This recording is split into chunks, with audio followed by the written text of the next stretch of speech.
Welcome. Today we are having an important conversation about women in leadership and gender equity.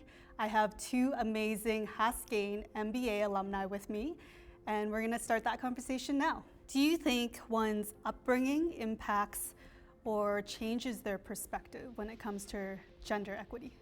Myself, having grown up with a single mom and now a single mom myself to my two girls, it's been really instilled in me that to be strong and confident and independent, and that conversation was part of our dinner table when I was growing up with my mom, because there were promotions. I grew up in a small town in the East Coast, and so it's very kind of old school, and there were some gender conversations around what positions women could hold.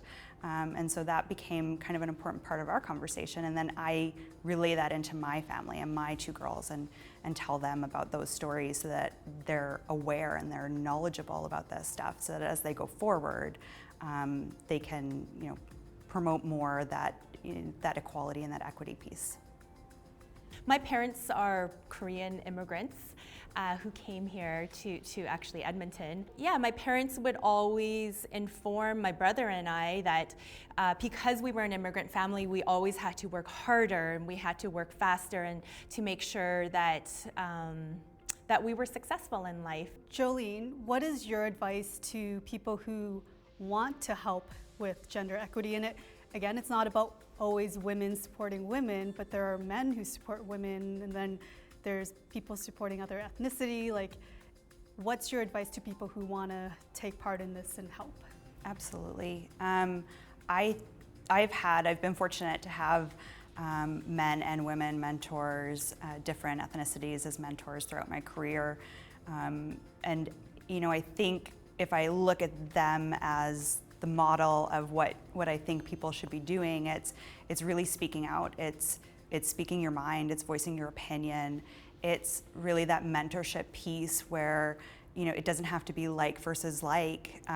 It really, that diversity in perspective between a man and a woman or between different ethnicities really helps build that organization, and it helps build the differences in opinions that really create that innovation, I think, throughout the entire community. So, my advice would just be to mentor, to reach out, to speak your mind, and know that even if it's not a popular opinion, at least it's keeping people talking.